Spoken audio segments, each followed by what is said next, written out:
طریقہ واردات یہ ہے کہ چند لوگ اپنے گھناؤنے مقاصد پورے کرنے کے لیے قانون توڑتے ہیں، آئین توڑتے ہیں، ملک اور قوم کو نقصان پہنچاتے ہیں، لیکن خود کو بچانے کے لیے نام فوج کا استعمال کرتے ہیں، جبکہ حقیقت میں فوج کا اس سے دور دور کا واسطہ نہیں ہوتا۔ اس کے باوجود بدنامی کس کی ہوتی ہے؟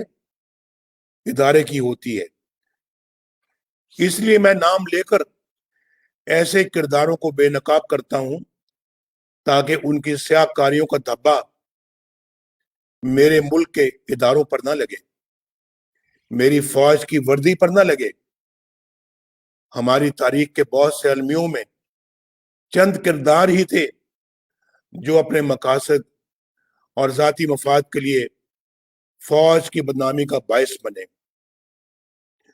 کارگل میں ہمارے سینکڑوں جاں بازوں کو شہید کروانے اور دنیا بھر میں پاکستان کو رسوا کرنے کا فیصلہ فوج کا نہیں تھا، چند مفاد پرست جرنیلوں کا تھا۔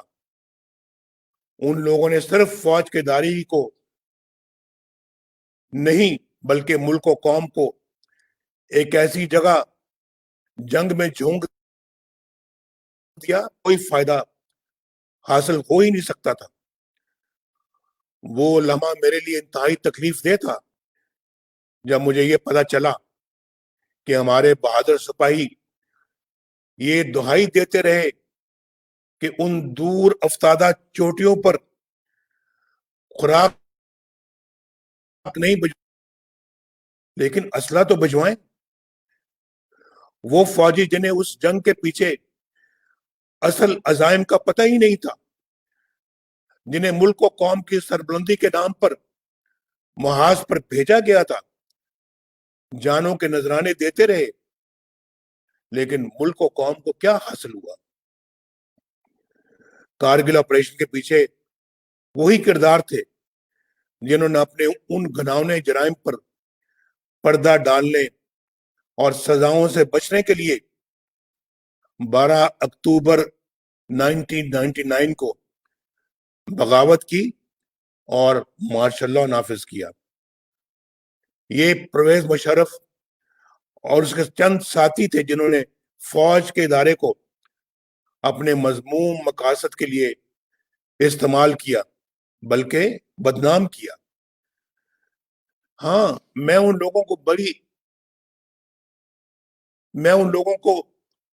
بری و ذمہ قرار نہیں دوں گا جنہوں نے خلاف قانون آرڈرز کی تعمیل کی، جنہوں نے وزیر اعظم ہاؤس کے جنگلے پلانگے، جنہوں نے منتخب وزیر اعظم کو گرفتار کر کے ایک ناجائز فوجی حکومت کی راہ ہموار کی، غیر قانونی حکم کی تعمیل کر کے وہ بھی اتنے ہی بڑے مجرم ثابت ہوئے جتنا کہ حکم دینے والے۔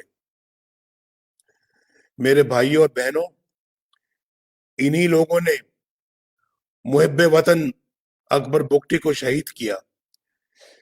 انہی لوگوں کو محترمہ بینظیر بھٹو نے اپنی شہادت سے قبل لکھے گئے خط میں اپنی موت کا ذمہ دار ٹھہرایا۔ انہی لوگوں نے بلوچستان اور سندھ میں ہمارے فضائی اڈے غیروں کے ہاتھوں میں گروی رکھے۔ آپ جانتے ہیں جہاں سے ڈرون اڑتے تھے۔ انہی لوگوں نے 12 مئی کراچی اور لال مسجد اسلام آباد جیسے قتل عام کروائے۔ ہمارے غیرت مند بلوچ بھائیوں اور بہنوں کی محرومیوں کے ذمہ دار بھی یہی لوگ ہیں۔ ان واقعات سے جہاں آپ نے دکھ اور پریشانیاں اٹھائیں، وہاں مٹھی بھر لوگوں نے بے شمار فائدے اٹھائے۔ پرویز مشرف کے ذاتی اکاؤنٹوں میں اربوں روپیہ کیش پڑا ہوا ہے، اس کے ثبوت بھی موجود ہیں، لیکن نیب یا عمران خان کسی میں جرات نہیں کہ کوئی کارروائی عمل میں لائی جا سکے۔ इसी तरह हमारी मुंतखब हुकूमत के खिलाफ साजिशों का जाल बुनने के लिए धरने करवाए, इंतखाबात में धांधली करवाई और एक नाअहल शख्स को मुल्क पर मुसल्लत करने का फैसला भी फौज के इदारे का नहीं था। ये फैसला फौज का नहीं था, बल्कि चंद किरदारों का था। इसलिए तो मैं उन किरदारों का नाम लेता हूं, ताकि तबाही और बर्बादी के इल्जाम के छींटे मेरी फौज के जवानों और अफसरों की वर्दी पर न पड़े। आज तमाम सवालों के जवाब फौज को नहीं, जनरल कमर जावेद बाजवा को देने हैं, जनरल फैज हमीद को देने हैं। जनरल बाजवा साहब, आपको 2018 इलेक्शन में पाकिस्तान की तारीख की सबसे बड़ी धांधली और अवाम के मैंडेट की चोरी का हिसाब देना है। जनरल बाजवा साहब, आपको अरकान पार्लियामेंट की हॉर्स ट्रेडिंग का हिसाब देना है। और जनरल बाजवा साहब, आपको आइन और कानून की धज्जियां बिखेरते हुए इमरान नियाजी को अवामी मैंडेट के खिलाफ वजीर आज़म बनाने का हिसाब देना है। आपको इस हुकूमत की तमाम नाकामियों का हिसाब देना है और आपको इस कौम को महंगाई, गुर्बत और फाका कशी की तरफ धकेलने का भी हिसाब देना है। जनरल फैज साहब, आपको जवाब देना है कि आपने क्यों एक हाजिर सर्विस जज के घर जाकर उन पर आइन और कानून के खिलाफ फैसला करने के लिए दबाव डाला। क्यों आपने उन्हें वक्त से पहले ही इस्लामाबाद हाई कोर्ट का चीफ जस्टिस बनवा देने की पेशकश की। क्यों आपने नवाज शरीफ और उसकी बेटी मरियम नवाज को इलेक्शन हो जाने तक जेल में रखने की दरखास्त की। वो कौन सी 2 साल की आपकी मेहनत थी जो नवाज शरीफ को रिहा करने की सूरत में जाये हो जाने का अंदेशा था? बताइए, आपने कहा था कि हमारी 2 साल की मेहनत जाये हो जाएगी अगर आपने नवाज शरीफ को और मरियम नवाज को रिहा किया। आपने तो आइन की पासदारी करने का हल्फ उठाया था। क्यों आपने अपने हल्फ की खिलाफ वर्जी की? क्यों डिफाई किया आपने अपने हल्फ को? आपने तो सियासत में दखल ना देने का हल्फ उठाया था। क्यों आपने अपने हल्फ की खिलाफ वर्जी की? क्या फैजाबाद धरना केस आपके खिलाफ चार्जशीट नहीं? क्या सुप्रीम कोर्ट ने आपके खिलाफ कार्रवाई का हुक्म नहीं दिया? इसके बावजूद आपकी ना सिर्फ बतौर लेफ्टिनेंट जनरल तरक्की हुई, बल्कि आपको ISI के सरबराह का अजीम शान मनसब भी अता हुआ। जबकि जस्टिस काजी फायज ईसा के खिलाफ एक रेफरेंस दायर हुआ ताकि वो आपकी नजरसानी की दरखास्त सुन ना सके। वाह वाह, क्या किया आपने जनरल फैज। ये आपके हल्फ तोड़ने की सिर्फ एक मिसाल है। एक, आप पिछले कई सालों से बेधड़क सियासत में मुदाखलत किए चले जा रहे हैं। आपने अपने हल्फ के साथ बेवफाई की है। अगर यही वक्त आपने पेशा वाराना दिफाई अमूर पर सर्फ किया होता तो हमारे कश्मीरी बहन भाई कभी इन मसाइब से दो चार ना होते जिनसे वो आज दो चार हैं। इमरान खान साहब, आप तो सियासत के मैदान में नाबालिग हो। बार बार कहता हूं मैं कि हमारा आपके साथ मुकाबला है ही नहीं। हमारा मुकाबला आपके लाने वालों के साथ है, आपके साथ नहीं है। हमारा मुकाबला रियासत चलाने वालों के साथ है। लेकिन ये मत सोचना कि तुम बच जाओगे। साकिब निसार का एनआरओ ना तुम्हें बचा सकेगा और ना अलीमा खान को। तुम जिसके पीछे चाहे छुपो, फॉरेन फंडिंग केस में तुम्हारी बदनुमानी ना सिर्फ खुल के रहेगी बल्कि तुम्हें जेल भेजेगी। तुम्हें चीनी आटे और अद्वियात की कीमतों में इजाफे से आवाम को पहुंचने वाले नुकसान के एक एक रुपए का हिसाब देना होगा। तुम्हें जमान पार्क में करोड़ों रुपए की नई तामीर की लागत का हिसाब देना होगा। तुम्हें बनी गाला की मनी ट्रेल देनी होगी। दूसरों पर कीचड़ उछालना तुम्हें एहतसाब से नहीं बचा सकेगा इमरान खान। ये टीवी पर बड़के मारना और धमकियां देना तुम्हें नहीं बचा सकेगा। तुम और तुम्हारे हर करप्ट साथी को हिसाब देना पड़ेगा।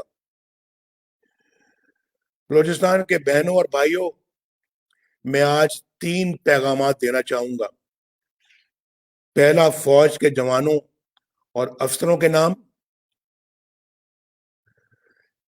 ये आपका अपना मुल्क है मेरे फौजी भाइयों, जिसके लिए आप जान देने से भी दरेग नहीं करते। आपने जहां इसकी हिफाजत का हल्फ उठाया है, वहां उतना ही अहम इसके आइन की ताबेदारी का हल्फ है। जहां आइन शिकनी और कानून शिकनी शुरू हो जाती है, वहां जुल्म का दौर शुरू हो जाता है।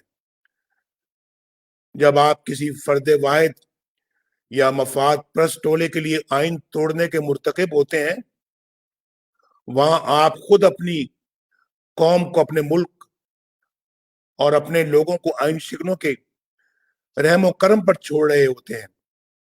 अपने हल्फ की पासदारी कीजिए, खुद को मुतनाजा होने से बचाइए। दूसरा मेरा पैगाम मेरे पाकिस्तान के सिविल सर्विस के नाम है। जमाना बदल रहा है।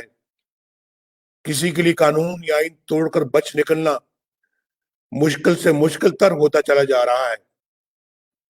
आपने देखा कि सिंध पुलिस के अफसरान ने चंद लोगों के गैर कानूनी रवैयों पर एहतजाज करके न सिर्फ उनके अजाइम पूरे नहीं होने दिए, बल्कि अपने लिए इज्जत भी कमाई। सिंध के पुलिस अफसर साहबान, मैं आपको सलूट करता हूं। आपको बला खौफ अपनी जिम्मेदारियां कानून के मुताबिक अदा करनी चाहिए। मैं सब सिविल सर्वेंट्स को ये मैं गुजारिश कर रहा हूं और किसी दबाव में आए बगैर सरअंजाम देनी चाहिए। और तीसरा पैगाम मेरा आवाम के नाम है।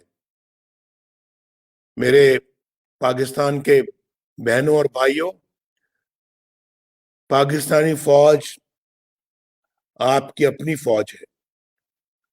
उनको इज्जत दीजिए, उन्हें मोहब्बत दीजिए, लेकिन जब मामला आइन की बालादस्ती का हो, जब आइन की बालादस्ती का मामला आ जाए, जब मामला कानून की हुक्मरानी का आ जाए, तो फिर वहां कोई समझौता ना कीजिए।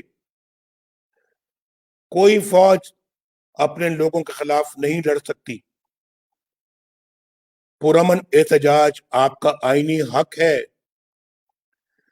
जिससे आपको कोई महरूम नहीं कर सकता। आजादी इजहार आपका आईनी हक है, जो आपसे कोई नहीं छीन सकता। वोट और हुकूमत साजी आपका बुनियादी हक है। जो आपके इस हक को छीने, वो आपका हाल और मुस्तकबिल आपसे छीनने का मुर्तकिब होता है। वो आमिर है, गासिब है, आइन शिकन है। आप अपने हक को इस्तेमाल कीजिए। किसी मुफाद प्रस्त टोले या कुछ मुट्ठी भर लोगों को अपनी आने वाली नस्लों की तकदीर के साथ खिलवाड़ करने की इजाजत मत दीजिए। अगर आज आपने अपने हकूक को हासिल करने में कामयाबी हासिल कर ली तो इंशाल्लाह आप अपने हालात संवार लेंगे। अगर ऐसा ना कर सके तो फिर उभारने का कोई फायदा नहीं होगा। कोयटा वालों, इमरान खान की बैसाखियों पर खड़ी हुकूमत को अंजाम तक पहुंचाने का वक्त आ गया है।